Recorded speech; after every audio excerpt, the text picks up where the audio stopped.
ان یاروں کے بلبوتے پہ یہ اچھل رہی تھی، نہ دیکھنا اب تمہارا ایسا اشر کریں گے کہ ان یاروں کو کیا کسی کو منہ دکھانے کے قابل نہ رہے گی۔ پے در پیر اس کے نازک رخسار پر وہ مارتے ہوئے بھوکے بھیڑیے کی طرح گھرا رہے تھے۔ تو تم جانتے ہو تمہاری موت میرے دوستوں کے ہاتھوں میں لکھی ہوئی ہے۔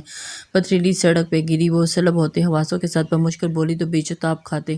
سرفراز شاہ نے اپنے جوتے کی نوک پہ اس کے پیٹ میں رسید کی تھی، نوچ ڈالو اسے اور اس قابل نہ چھوڑو کہ وہ کوئی اس کے چہرے کو پہچان سکے۔ اس نے ساتھ آئے لڑکوں کو اشارہ کیا، لیکن اس سے قبل بھی کوئی اس کے نزدیک پہنچتا یکے بعد دیگر 3-4 فائرز ان لڑکوں کی ٹانگوں میں ہوئے اور وہیں تڑپتے ہوئے زمین پر بیٹھ گئے۔ اس اچانک حملے پہ سب نے چونک کر دیکھا۔ جہاں وہ تینوں کھڑے شرر بار نگاہوں سے سرفراز شاہ اور سلمان میر کو تک رہے تھے، ربحان اور نین کے ہاتھوں میں پسٹل تھے، کیونکہ وہ پولیس فورس جوائن کر چکے تھے، جبکہ زر اپنی مٹھیاں زور سے پیچھے کسی بکھرے ہوئے سمندر کی مانند سرفراز شاہ کی جانب لپکا تھا۔ اور پھر نگاہ کو نین کی جیکٹ میں لپیٹنے کے بعد وہاں سے چند لمحوں میں ہی ان تینوں نے سرفراز شاہ اور سلمان میر کی حالت کتوں سے بھی بدتر کر دی تھی۔ وہ جو نگاہ واحدی کے چہرے کو بگاڑنے آئے تھے، ان کا چہرہ ان تینوں کے تشدد سے بچنا پچک چکا تھا۔ وہ تینوں ان سب کی حالت مزید بدتر سے بدتر کر رہے تھے جب اچانک پے در پیر فائر کے ساتھ نین کی دل خراش چیخوں کی آواز فضا میں گونجی تھی۔ نین کی بلند ہونے والی چیخوں کو سن کے جب بوکھلاتے ہوئے وہ دونوں پلٹے تو سرفراز شاہ نے دوست بخت کے ساتھ سفیر سائیں اور آفاق میر کو دیکھ کر ٹھٹک گئے تھے۔ انہوں نے دیکھا کہ بخت خان ہاتھ میں پسٹل تھامے نین کی ٹانگوں اور بازوں کو نشانہ بنا چکے تھے۔ تم لوگوں کی ہمت کیسے ہوئی میرے بیٹے پر ہاتھ اٹھانے کی؟ سفیر سائیں سرفراز کی محتج حالت دیکھ کر اس قدر پاگل ہو گیا تھا کہ سڑک کنارے پڑا سریا اٹھا کر اس کی جانب بڑھا اور نین کے جہاں گولیاں لگی تھیں اس جگہ پہ گھسیٹنے لگا۔ اس کی بلند چیخیں سن کر وہ دونوں ہوش میں آتے اس کی جانب لپکے تھے جب بخت خان نے ایک دفعہ پھر سے فائر کیے، لیکن ربحان کی جوابی فائرنگ سے دونوں کی طرف کے نشانے خطا ہوئے تھے۔ لیکن چونکہ وہ دونوں نین کی تکلیف پہ تڑپے ہوئے تھے، اسے سنبھالنے کو اس وقت اس کی جانب لپکے تھے۔ وہ لاشعوری پر خود کو اور نگاہ کو بھول گئے تھے جو نین کی گولیاں لگتے ہی دیکھ کر حواس کھونے لگے تھے۔ ان لوگوں کی لاپرواہی کا فائدہ اٹھاتے بخت خان نے پسٹل سنبھال کے پھر نشانہ باندھا اور سفیر سائیں کے ہاتھ سے سریا کھینچتے ربحان کے سینے پر جا لگا، جبکہ اس کا دوسرا نشانہ زرغام کا وجود تھا جو نین کے خون آلود وجود کو سنبھالنے کی کوشش کر رہا تھا۔ یکے بعد دو فائر زرغام والوں کے سینے کو میں پفس کرتے ہوئے اس نے آفاق میر جو کہ سلیمان میر کی حالت دیکھ کر غصے آگ بگولا ہو چکا تھا، اس کے ہاتھ میں شاپر میں لپٹی ایک بوتل پکڑی۔ تم لوگوں سے بس میرا sons and companies of power attorney چاہیے تھا، اس لڑکی کے ساتھ کچھ لمحے گزارنے کے لیے وقت چاہیے تھا میرے دوست کو، لیکن تم لوگوں کو ہیرو گیری کی تم سب کو عبرتناک موت کا باعث بن گئی۔ ان لوگوں کے خون آلود وجود کو پتھریلی سڑک پہ پڑے دیکھ کر بخت خان نے تنفر بھرے زمین پر تھوکتے ہوئے قدم ان کی جانب بڑھائے تھے جب خود کو سنبھالتے ہوئے سفیر سائیں اپنی جگہ سے کھڑا ہوا اور اپنے پاؤں کی ٹھوکر سے ان تینوں کی طرف متوجہ کرنا چاہا۔ آنکھیں کھولو اپنی کمینوں، اس لڑکی کی وجہ سے تم لوگوں نے میرے بیٹے کا کیا حشر کیا ہے نا؟ اب دیکھو میں کس طرح اس لڑکی کے وجود کو عبرت کا نشانہ بناتا ہوں۔ وہ تینوں جس کے وجود سے زندگی کی رمق گویا ختم ہونے کو تھی، اس شخص کی ایسی گھٹیا بات سن کر انہوں نے اپنی ہمت کو مجتمع کی اور پوری کوشش کی کہ نگاہ کی جانب بڑھ سکیں، لیکن ٹوٹتی سانسوں کا ربط اس وقت گویا مکمل طور پر ٹوٹ گیا تھا جب انہوں نے نگاہ کی دل خراش چیخیں سنی، کیونکہ بخت خان نے اس کے ہاتھوں میں پکڑی تیزاب کی بوتل اس کے اوپر ڈالنے کی بے درپی تھی۔ نگاہ وہیں اس لمحے نگاہ کی چیخوں کے ساتھ جوہری آواز تھی، وہ ذوالنورین میر کی پھٹی ہوئی آواز تھی جو اپنے دوستوں کی ایسی حالت دیکھ کر وہیں جم گیا تھا۔ یہاں اگر ایسا انسانیت سوز واقعہ یوں دھڑلے سے پیش آیا تھا تو اس وجہ یہ تھی کہ شازمین میر اور سفیر سائیں پوری پولیس کو بھاری رقم دے کر اپنا ٹھکانہ لگا چکے تھے اور بندوبست کروا کر متبادل روڈ استعمال کرنے کا حکم دیا تھا۔ ذوالنورین میر جس کی دیگرگوں حالت کے باوجود وہ اس کی ذہنی پروپیگنڈے کا فائدہ نہ اٹھا سکے اور اس نے ہاسپٹل میں پاور آف اٹرنیز کے پیپر پہ سائن نہ کیے تھے کیونکہ وہ کم عمر لڑکا نہیں تھا جسے ماں کے آپریشن کے علاوہ کسی بھی پیپر پر بہلا پھسلا کر سائن کروائے جا سکتے تھے۔ تب اس شازمین میر نے سوچا کہ اسے وہیں اس کے دوستوں کے تک کسی طریقے میں پاور آف اٹرنی کے پیپرز بنوانا بہت آسان ہے۔ ولید میر کا کام وہ بہت پہلے کروا چکے تھے۔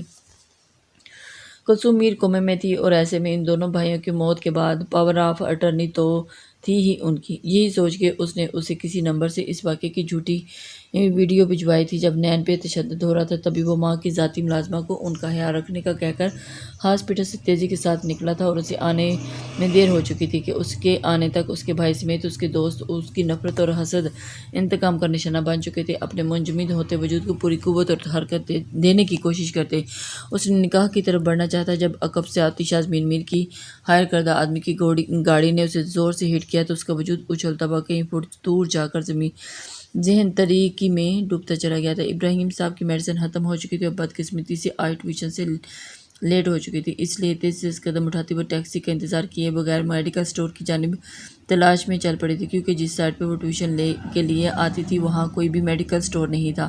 اسے چلتے ہوئے تقریباً 20-15 منٹ گزر چکے تھے جبکہ جگہ بعد دیگر 4 گاڑیاں بہت تیزی کے ساتھ اس کے پاس سے گزری تو اس کی سپیڈ دیکھ کر وہ دہل سی گئی تھی۔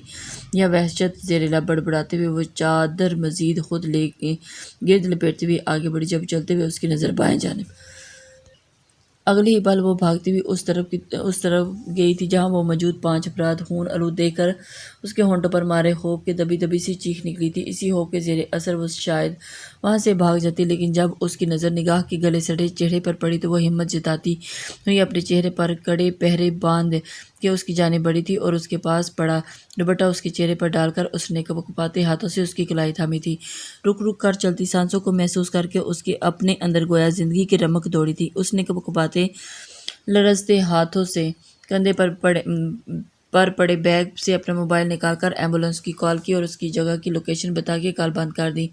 نکاح کے زندہ ہونے کا یقین خود کو دلا کر وہ ان تینوں لڑکوں کی جانب بڑھی تھی جو ایک دوسرے کے بالکل نزدیک پڑے ہوئے تھے۔ اس نے باری باری ان تینوں کی نبض چیک کی تو ان میں سے ایک کی سانس سے ابھی بہت ہی مدھم محسوس ہوئی تھی۔ علی ہے، پتہ نہیں کون لوگ ہیں یہ، کس نے کیا اتنا ظالمانہ تشدد ان لوگوں پہ۔ ان لوگوں کی حالت دیکھ کر اس کے اپنے اوزان خطا ہو رہے تھے، لیکن وہ اس طرح اپنے سامنے کسی کو دم توڑتے نہیں دیکھنا چاہتی تھی۔ اس لیے اس نے ایک دفعہ پھر سے ایمبولینس کو کال کی۔ کال فارغ ہونے کے بعد وہ اس شخص کی طرف متوجہ ہوئی جو ان سے قدرے دور اوندے منہ پڑا ہوا تھا اور آگے بڑھ کر اس نے اس شخص کے کندھوں پر ہاتھ رکھے۔ شاید عام حالات میں وہ کسی مرد کے اتنا نزدیک ہرگز نہ آتی، لیکن اس وقت مسئلہ زندگی اور موت کا تھا، اس لیے اس نے بامشکل اسے سیدھا کیا جس کا خون آلود چہرہ اس شخص کے نقوش کی پہچان نہ کروا سکا۔ تم ٹھیک ہو؟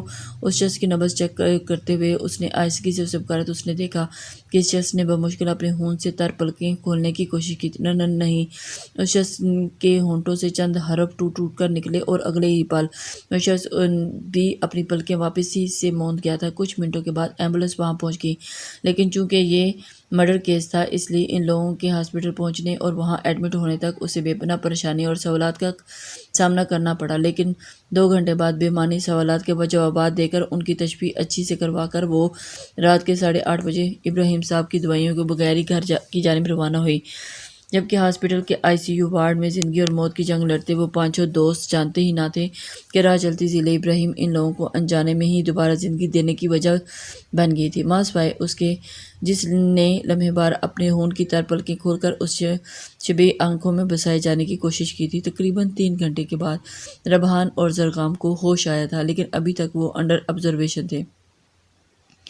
ان کے ساتھ ہوئے حادثے کی خبر نہ جانے کس کی بدولت لیکن خبروں کی زینت بننے سے بچ گئی تھی، کیونکہ ان کے دشمن جان گئے تھے کہ وہ 5 ہاسپٹل میں زیر علاج ہیں، مگر 5 کے ہی بچنے کے چانسز نہ تھے۔ وہ ان کی خبر کو پھیلانے کے ان 5 کی ہمدرد پیدا نہیں کر سکتے تھے۔ زر کی اس کنڈیشن کے متعلق اسد صاحب اور داد بخش کے علاوہ کوئی نہ جانتا تھا۔ ربحان کی اس حالت کی خبر صرف حماد گردیزی کو تھی۔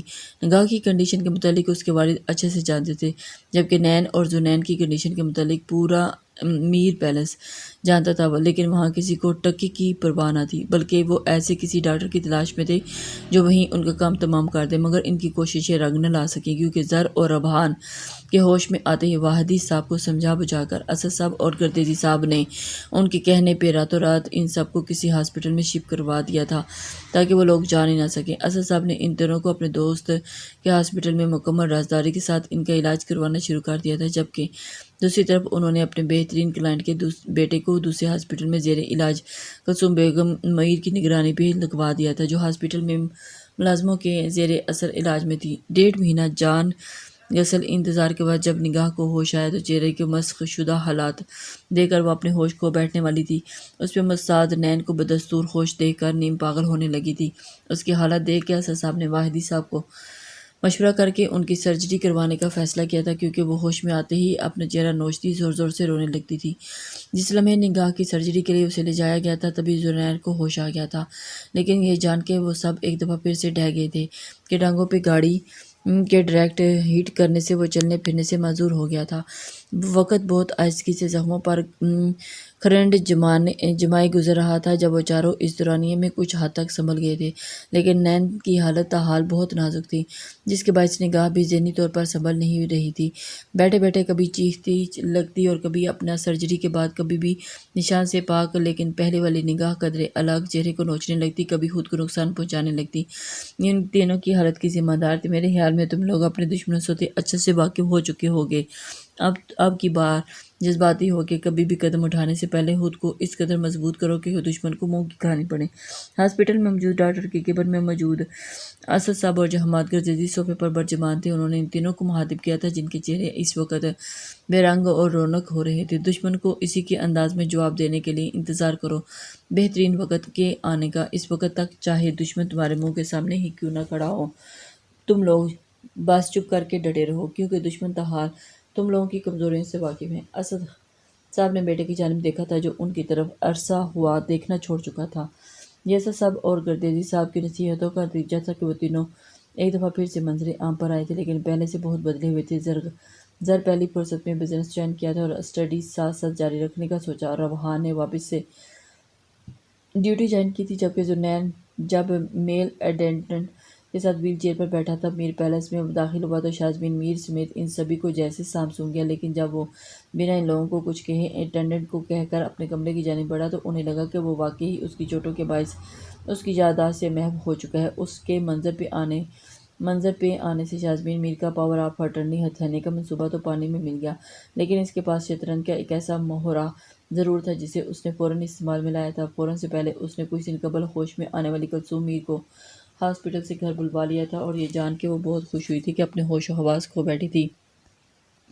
کلثوم میر کو اپنی ہی کسٹڈی میں رکھتے ہوئے وہ اپنے اب منظر پہ آئے بغیر ہی کسی اور پریشرائز کروا کر پاور آف اٹرنی چاہتی تھی۔ یہ موقع اسے جلدی مل گیا تھا، لیکن اسے یہ جان کر صدمہ لگا تھا کہ اگر ان بھائیوں میں سے کسی ایک کے بھی سائن نہ ہوئے تو میر اینڈ سنز کمپنیز کا سارا اختیار گورنمنٹ کو مل جائے گا۔ یہ جانا اس نے نین کو تلاش کرنا شروع کر دیا تھا، لیکن کلثوم میر کو رہا نہ کیا، بلکہ اسے اسی کمرے میں بند رکھا گیا، کیونکہ یہ مہرہ وہ کبھی بھی استعمال کر سکتی تھی، اور یہ مہرہ استعمال کرنے کا اسے بہت جلد موقع مل گیا تھا۔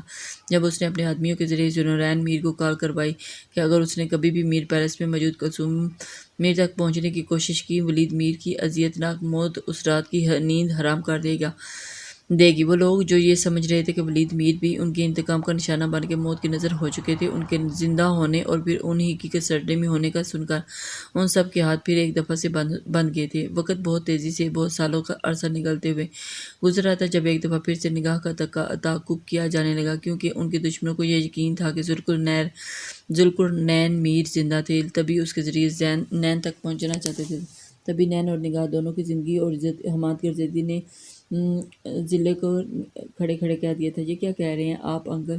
اس کی آنکھوں میں نین اور نگاہ کے چہرے کے ساتھ ساتھ ایک خوبصورت چہرہ لہرایا تھا، جسے وہ دانستاً اپنے ذہن کے پردوں سے ہٹا کے رکھتا تھا۔ اس کے علاوہ اس کا کوئی بہترین حال نہیں ہے۔ نین کی کنڈیشن تمہارے سامنے ہے، تمہارے اس ایک فعل سے نہ صرف نگاہ اور نین کی زندگی آسان ہوگی، بلکہ ذوالنورین اور اس کے والدہ سے بھی شکنجہ کم ہو جائے گا۔ انہوں نے لسانیت سے سمجھایا تھا، آپ کی بات ٹھیک ہے، لیکن میں نگاہ کے متعلق ایسا کچھ بھی نہیں سوچ سکتا۔ میرے لیے وہ ہمیشہ ایک بہن اور ایک دوست ہی رہی ہے، اور سب سے بڑھ کر وہ میرے میر کے دوست کی محبت ہے۔ اس نے سختی سے اس کی بات کی تردید کی تھی۔ جبکہ چیک اپ کے لیے آیا، زو نین اور ربحان آنکھوں میں شدید تکلیف کے رنگ لیے زندگی کے اس مقام اور قسمت کے اس فیصلے پہ بمشکل اپنے آنسو ضبط کر رہے تھے۔ اس کام کے بعد وہ صرف آپ کی دوست ہی رہے گی، یہ جان لیں کہ ایسا صرف اپنے دوستوں کے لیے کر رہے ہیں۔ انہوں نے پھر سے اس کو سمجھانے کی کوشش کی، لیکن وہ کسی طور پر بھی اس بات پر آنے کے لیے راضی نہ ہو رہا تھا۔ بے شک شہر ملک کا ساتھ اس کے نصیب میں نہ تھا، لیکن وہ بھی اس مقام کو کسی کو لا نہیں سکتا تھا، وہ بھی اس لڑکی کو جو اس کی دوست کی انمول چاہت تھی اور اس کے لیے ہمیشہ دوست اور بہن جیسی رہی تھی۔ مگر اس کی یہ ساری مزاحمت اس وقت حق میں مل گئی تھی جب ایک دفعہ پھر سے نگاہ پہ حملہ کرنے کی کوشش کی گئی تھی۔ مجھے معاف کر دینا، حالات چاہے جیسے بھی ہوں، لیکن تمہاری یہ چاہت کو اپنانے جا رہا ہوں، اور ایسا کرتے ہوئے مجھے خود سے